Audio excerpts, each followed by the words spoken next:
के चरणों में कोटि कोटि नमन।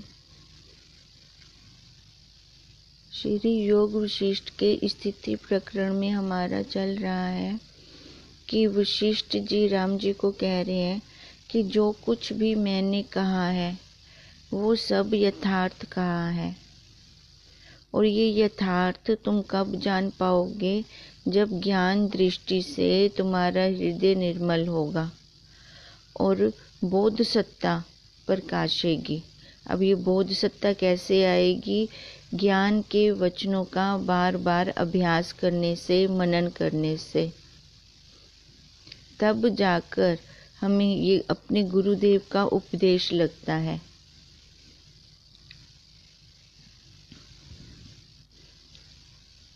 ये जितना भी हमें भास रहा है, जितना जगत, जितना संसार हम देख रहे हैं, ये सारे ज्ञान को सही ना जानने के कारण हमें ये सारा कुछ दिख रहा है और हमें सच्चा लग रहा है। पर जो जिज्ञासु हैं, जो साधक हैं, उनके लिए क्या जरूरी है कि ज्ञान का वो आदर करें। जैसे वो ज्ञान का आदर करेंगे, अनात्मा भाव दूर होता जाएगा।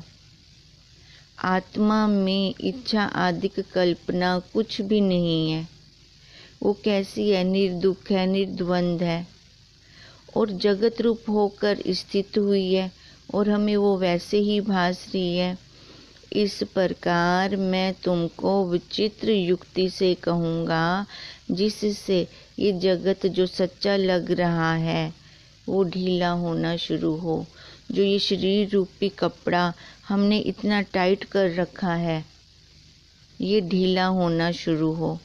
जब तक सिद्धांत उपदेश की आवश्यकता है, तब तक आत्मा सत्ता नहीं प्रकाशती।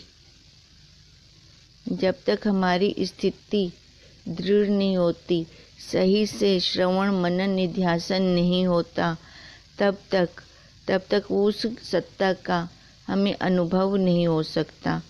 जब आत्म बोध होगा तब आप ही जानेंगे, तब अपने आप ही हमें उसका निश्चय होना शुरू हो जाएगा। कब? जब आत्म बोध होगा।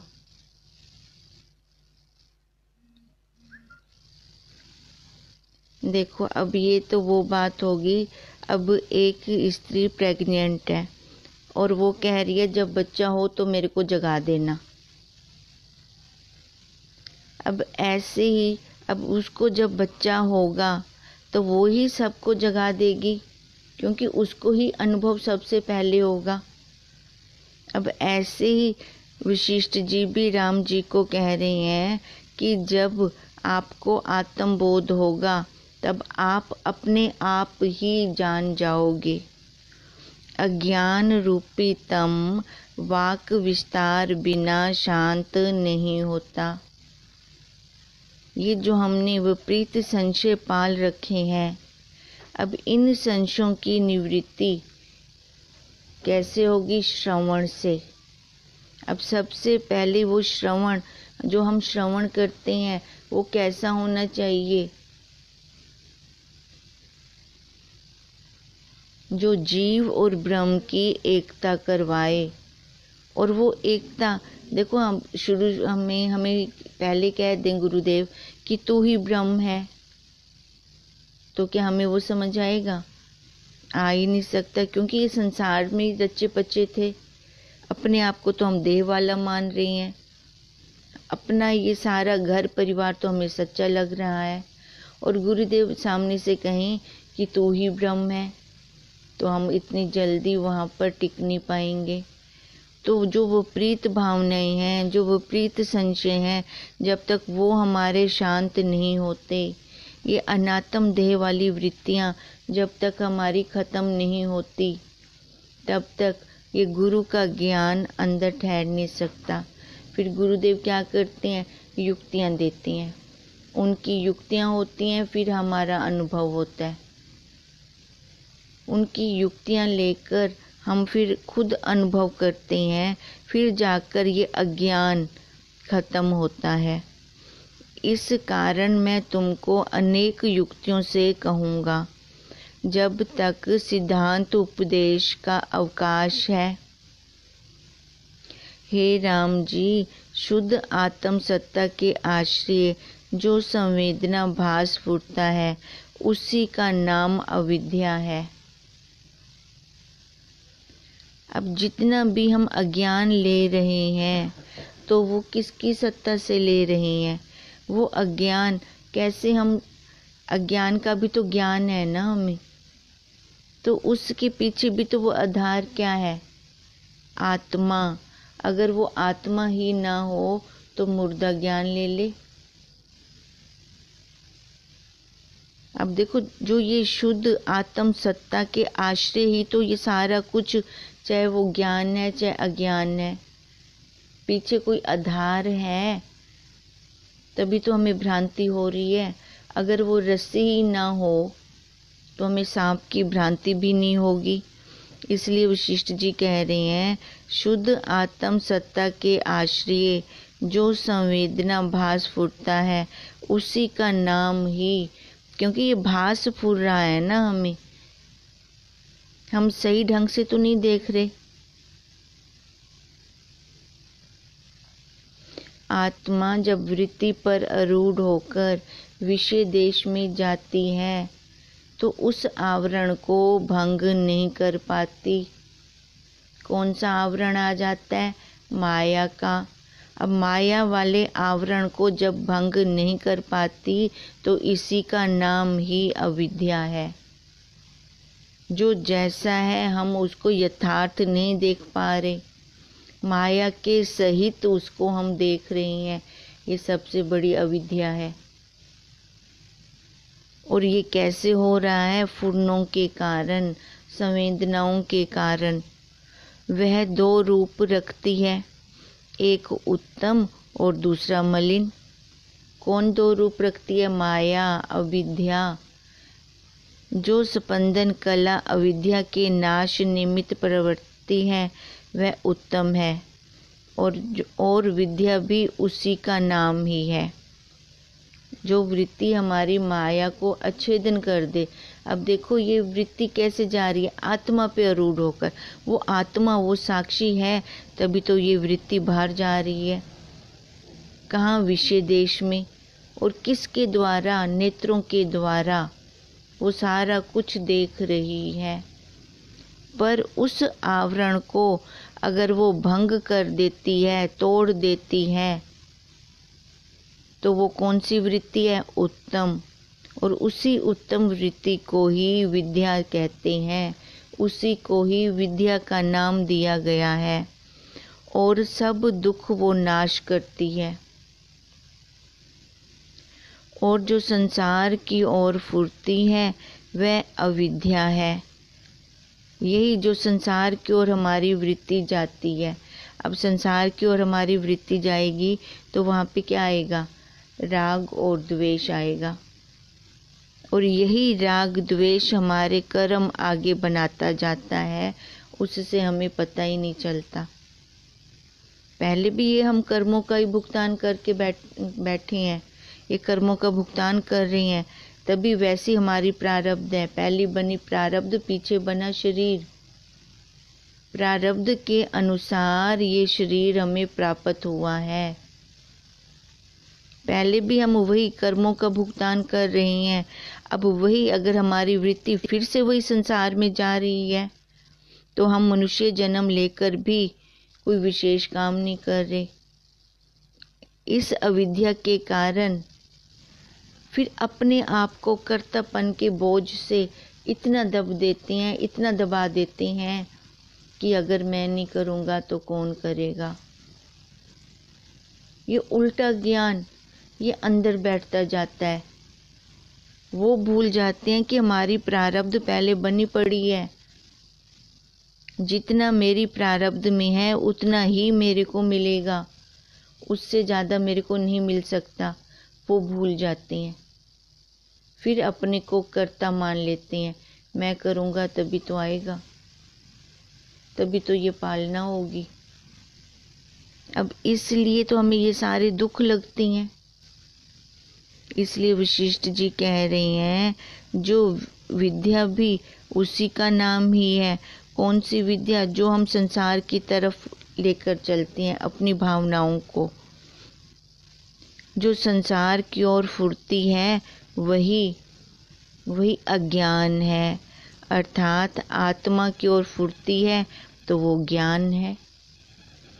और दृश्य की ओर जो फुर्ती है वही सबसे बड़ा अज्ञान है। पर हैं दोनों स्पंदन रूप, हैं दोनों ही फुरना। क्योंकि ज्ञान वाली स्थिति को भी तो मैं जान रहा हूँ कि आज मेरी वृत्ति बहुत अच्छी चल रही है, अपने स्वरूप में चल रही है,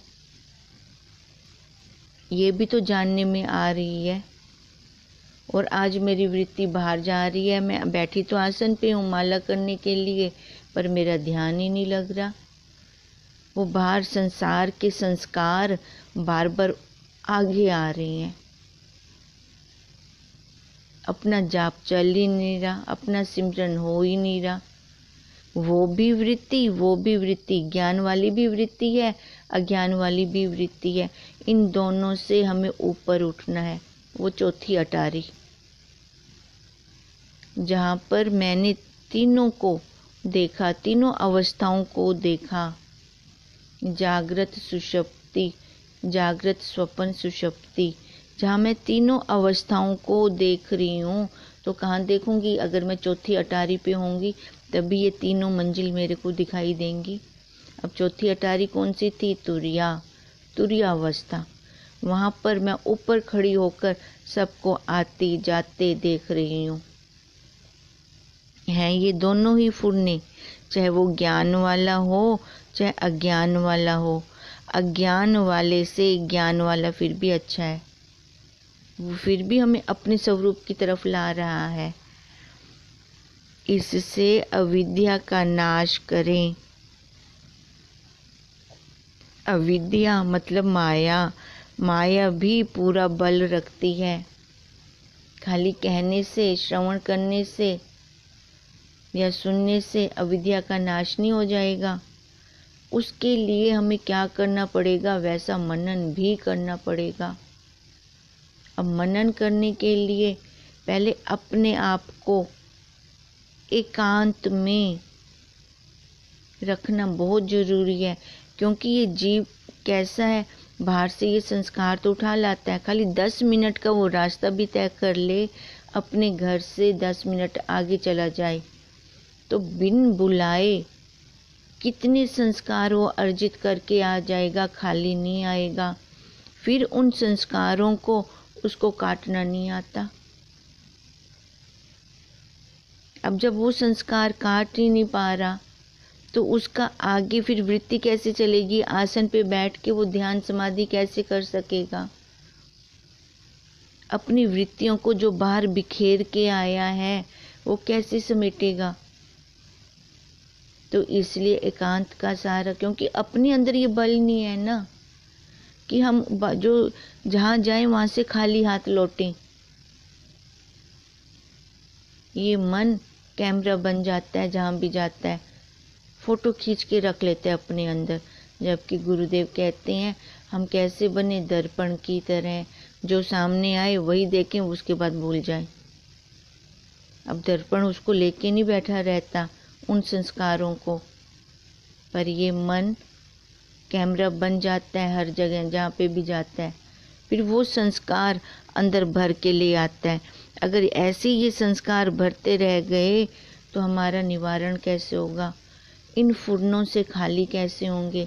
और जब तक फुरनों से खाली नहीं हो सकते तब तक ज्ञान ठहर ही नहीं सकता गुरु का। फिर तो यही चक्कर हमारा चलता रहेगा 84 का।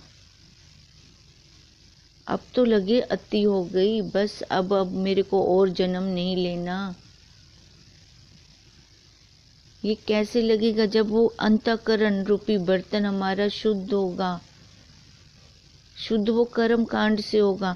अब मैं बर्तन ही मांजती रह गई, उसमें सब्जी रोटी ना बनाई, सब्जी ना बनाई। अब सब्जी बन गई तो गैस से अगर मैं ना उतारती, अब गैस से भी उतार दिया, अब अगर मैं उसको खाऊं ना, तो देखो फिर तृप्ति कैसे आएगी? ये जीव एक एक जन्म कर्म कांड में लगा देता है, वहां से उठने का ही नहीं इसके ध्यान आता, क्योंकि तत्वनिष्ठ गुरु के सानिध्य में वो नहीं आते। अब एक जन्म हमने कर्म कांड में लगाया, एक जन्म हमने उपासना में लगाया, एक जन्म हम ज्ञान में लगाएंगे। ये तो एक एक जन्म की बात हो रही है, ना जाने कितने जन्मों से हमारी यही स्थिति चलती आ रही है। अब इतनी दृढ़ता हो, क्योंकि हमें अब तत्वनिष्ठ गुरुदेव मिले हैं, हम अपना काम बहुत जल्दी कर लें। ये सारा संसार क्या है? स्वप्न है। किसका? ब्रह्मा जी का। अब ये स्वप्न कब आता है? जब हम सोते हैं तब स्वप्न आता है। इसका मतलब ब्रह्मा जी अभी सोए पड़े हैं, तो हम अपना काम बना लें। अगर वो उठ गए तो महाप्रलय हो जानी है। अब यही बार बार गुरुदेव हमें कह रहे हैं, अविद्या की निवृत्ति कर, अविद्या की निवृत्ति कर, अविद्या की निवृत्ति कर। अब कैसे करेंगे हम अविद्या की निवृत्ति? तो वो फिर युक्तियां भी दे रही हैं। देख, जो ये तू शव उठा के घूम रही है, ये पुर्जे पुर्जे हैं, ये इस पे तूने अपने नाम को कितना चढ़ा रखा है, और तेरा नाम इस पूरे शरीर में कहाँ आता है? हर पुर्जा, हर यंत्र अपना नाम बोल रहा है। कहीं पे भी तेरा नाम आता है? फिर इसका अहंकार क्यों? ये देह भाव का अहंकार क्यों? और ये जब तक देह भाव का अहंकार तेरा खत्म नहीं होगा, ये अनात्माकार वृत्ति तेरी जब तक खत्म नहीं होगी, तब तक गुरु का ज्ञान अर्जित हो ही नहीं सकता। इस गुरु के ज्ञान के लिए हमें और कुछ भी नहीं करना। फिजिकली तो हमें कुछ करना ही नहीं है। इस ज्ञान में बहुत आसान है, बहुत सरल है। खाली मन के भाव ही तो बदलने हैं। बाहर हम संसार का इतना टफ काम करके भी आ जाते हैं, और वो सारा फिजिकली ही होता है।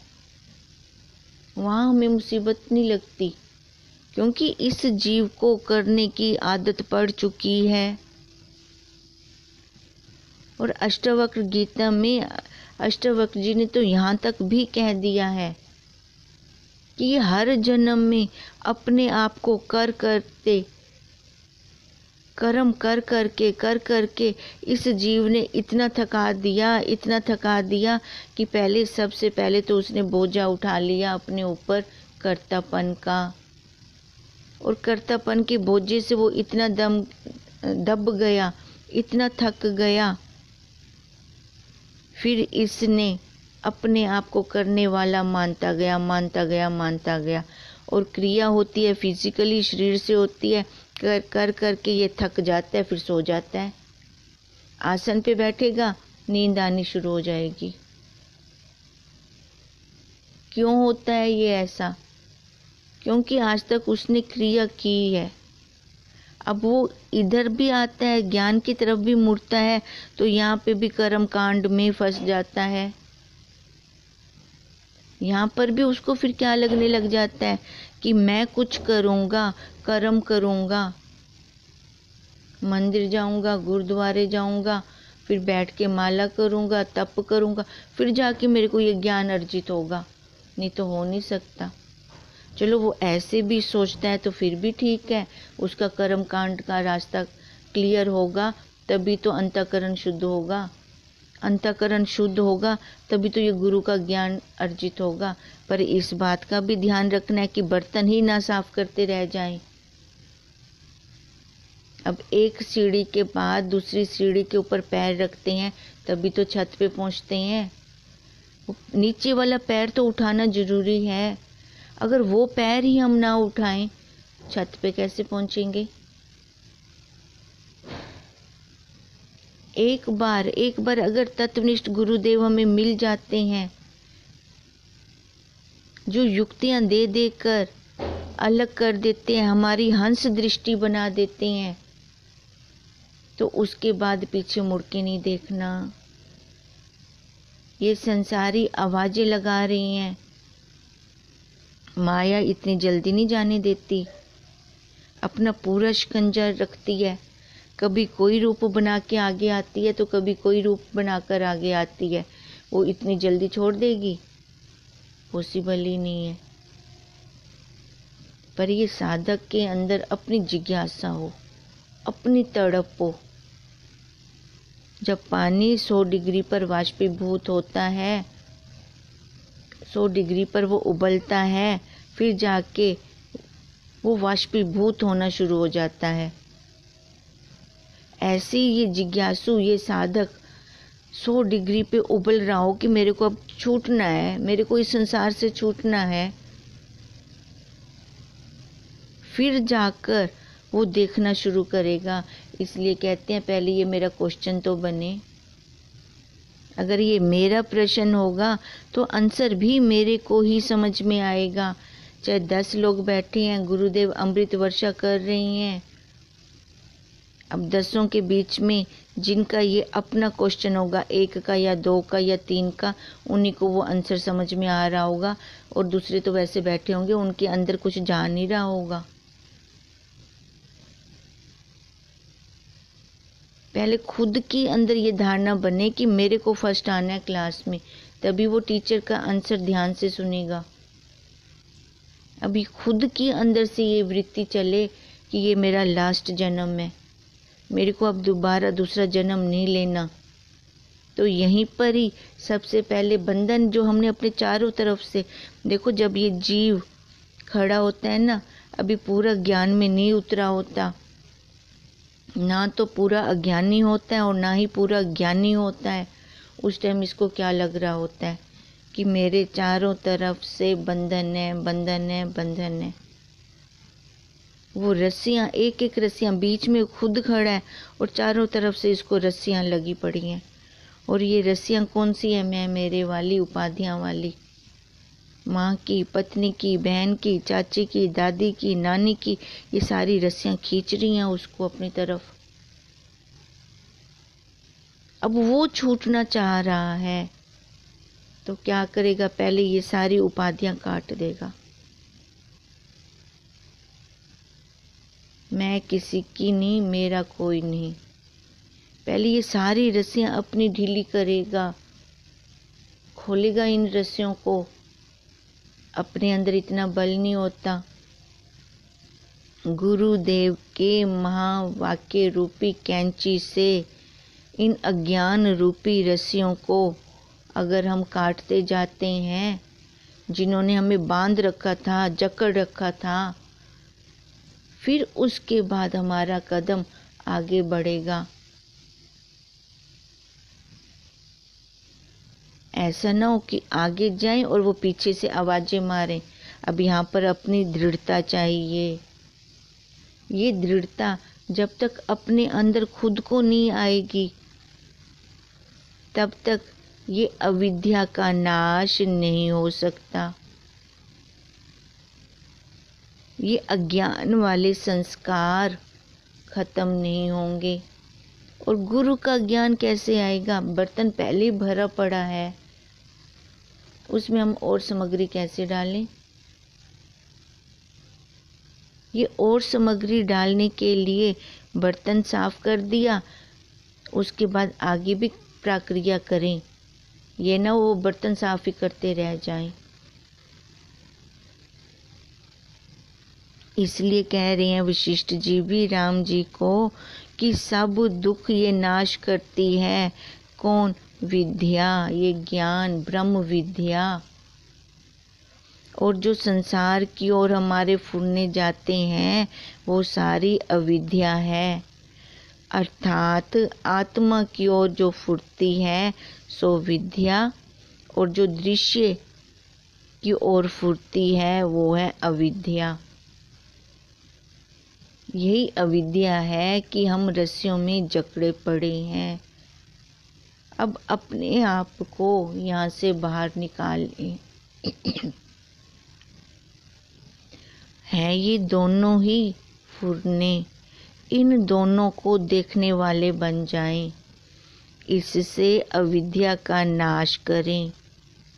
जैसे ब्रह्म अस्त्र से ब्रह्म अस्त्र शांत होता है, विष को विष नाश करता है और शत्रु को शत्रु मारता है, ऐसे ही विद्या से अविद्या नाश होती है। तभी तो हम कहते हैं कांटे से कांटा निकलता है। अब एक कांटा चुभ गया, अब दूसरा कांटा उसको सुई मारते हैं उस कांटे को निकालने के लिए। ऐसे ही इन अविद्या वाले भावों को, अविद्या वाले भी तो भाव है ना, संस्कार है ना, उन संस्कारों को विद्या वाले भावों से काटें। ये जीव भाव जो मैंने खुद बना रखा है, मरने वाला, जन्मने वाला,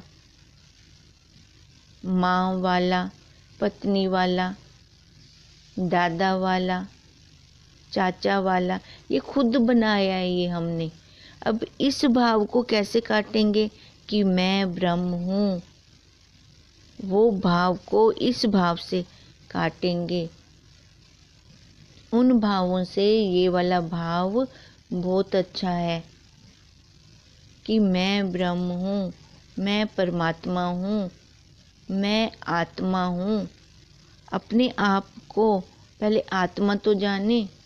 हम क्या जानी बैठे हैं, जो इस शरीर की उपाधियां हैं ये जाननी बैठी हैं। अब यही जानकर तो हम बार बार जन्म ले रहे हैं। इतने जन्म ले चुके हैं, इतने जन्म ले चुके हैं कि हमारी हड्डियों के पहाड़ बन चुके हैं। और हर जन्म में हम इतना रोए हैं, इतना रोए हैं कि आंसू समुद्र भी फेल कर दें, इतने आंसू निकले हैं हमारे। अब भी इसको जिज्ञासा नहीं हो रही। मनुष्य जन्म लेकर अगर ये अब भी छूटने के लिए इसके अंदर ये जिज्ञासा नहीं है, तड़प नहीं है, अब भी अगर दुखों की अति इस जीव को नहीं लग रही, तो उसने मनुष्य जन्म फेल कर दिया, बेकार कर दिया। मनुष्य जन्म का फायदा ही नहीं उठाया। वैसे तो हम बहुत सियाने बनते हैं संसार में। किसी को 100 रुपया भी देंगे तो कहेंगे इसका पहले पूरा फायदा उठा लें, 100 का भी 110 का ही फायदा उठाएं। अब ये जो ये मनुष्य रूपी शरीर मिला हुआ है, अब यहाँ पे सोची नहीं आ रही। यहाँ पे इसको विषयों में, वासनाओं में खर्च करी जा रहे हैं। ये जब तक हमें अपनी सोची नहीं आती, देखो मनुष्य शरीर में ही एक बुद्धि विशेष है। यही बुद्धि के द्वारा ही हम सही और गलत का निश्चय कर सकते हैं। और देख लो किसी भी योनि में बुद्धि दिखाई देती हो तो यही एक मनुष्य शरीर ही ये छूटने का रास्ता है। क्योंकि हम बिगड़े थे, फिर भी तो मनुष्य शरीर में से बिगड़े होंगे, ये भी पक्की बात है। क्योंकि इसमें ही ये बुद्धि स्वतंत्र थी, ये खुद स्वतंत्र था कर्म करने के लिए। अब कब से ये भटक रहा है जन्म जन्मांतरों से। पहले भी इसको मनुष्य शरीर मिला, जहाँ से ये बिगड़ा। और तो सारी भोग योनियाँ हैं, वहाँ तो वो स्वतंत्र हो ही नहीं सकता भोग योनियों में। वहाँ पे तो उसने खाली कर्म काटनी है। स्वतंत्रता कहाँ है? इसको मनुष्य शरीर में है।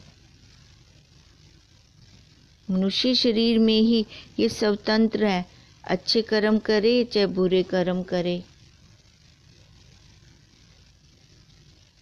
अब ये बात तो हमारी पक्की हो गई, क्योंकि ये पहले भी बिगड़ा है तो मनुष्य शरीर से ही बिगड़ा है। पहले अगर हमारी वस्तु कोई गुम हुई है तो इसी शरीर में से, मानव शरीर में से ही गुम हुई है। अब प्रकृति ने इसको बीच में कितने जन्मों से निचोड़ा होगा। अब फिर जाकर उसने देखा होगा कि अब छूटने लायक है, इसको मैंने प्योरीफाई कर दिया है, फिर से उस प्रकृति माता ने ये मनुष्य शरीर दिया। अब एक प्रिंसिपल भी स्कूल में एक टीचर भी रखता है, पहले उसकी सारी फाइलें चेक करता है। तो क्या उस परमात्मा ने हमारी कोई फाइल चेक नहीं की होगी? बिना फाइल चेक किए उसने मनुष्य शरीर दे दिया होगा? ऐसा नहीं हो सकता ना। देखो, परमात्मा तो सबका बाप है, तो उसने पहले इसकी फाइलें चेक की होंगी कि अब ये छूटने लायक है, इसको अब मैं मनुष्य शरीर दूं। अब फिर मैं देखता हूँ कि ये फिर मेरे पास वापस मुड़ता है कि फिर संसार के विषयों में बह जाता है। अब इसलिए ये मनुष्य शरीर का हम फायदा उठा लें। अब बीच में से कितने जन्मों को भुगतान कर करके ये मैं मेरे संबंध बना बना के तो आए पड़े हैं हम। अब तो सोची आ जाए कि यहाँ पर कोई मेरा नहीं है, कोई अपना नहीं है। यहाँ पे हम खाली अपने कर्मों का भुगतान कर रहे हैं। जैसे अर्जुन को मोह जाग गया था युद्ध के मैदान में,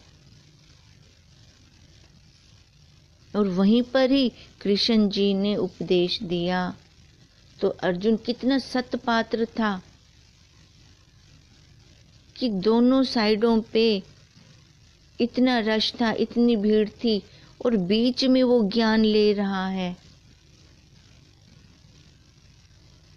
हमें तो गुरुदेव ने देखो कैसे एकांत में बिठाकर ये ज्ञान दिया। वो इतना सत्पात्र था कि वही ज्ञान लेकर उसने उसका अप्लाई भी कर दिया। गया मोह कृपा से आपकी।